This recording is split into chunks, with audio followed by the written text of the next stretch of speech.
This is a SIG 550.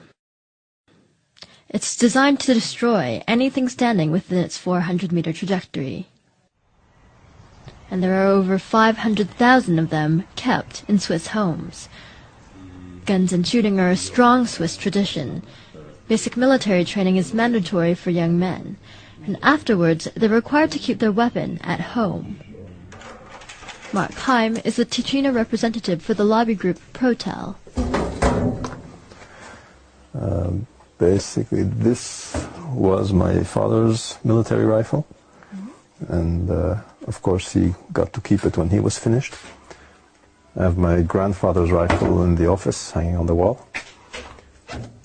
This was mine when I did service, which is quite an old one. It was introduced in 1957.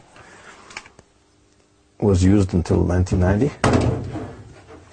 And this is my son's. That's the current model. That's what's being used today. That's what we'll be using to shoot the Feldschießen today. The Feldschießen, or Tiro Federale in Campagna as it's known in these parts, is an annual Swiss event, and it's also the largest shooting festival in the world. Roughly 200,000 people come out to target practice all across the country. Ammunition is provided by the government. Heim goes regularly to this range, and it's often a family affair. It was organized by the government to have a very high state of readiness for the Swiss military and population. The target has always been that within 24 to 48 hours, Switzerland could mobilize a pretty large army, I mean, even by European standards.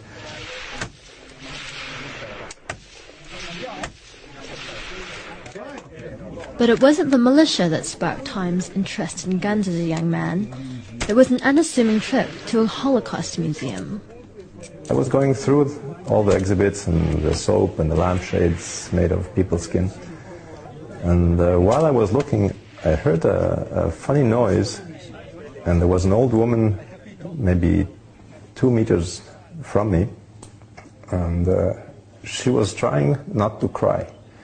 She was sort of sobbing very quietly. She was holding it back. If she had been a few meters further away, I wouldn't have heard her. And she obviously had gone through that. That's when the whole impact of it hit me. And I promised myself I would never be in her situation.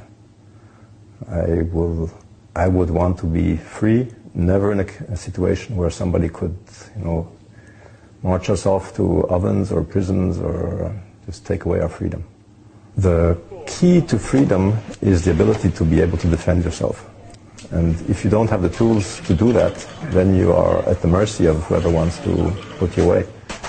And the tools for that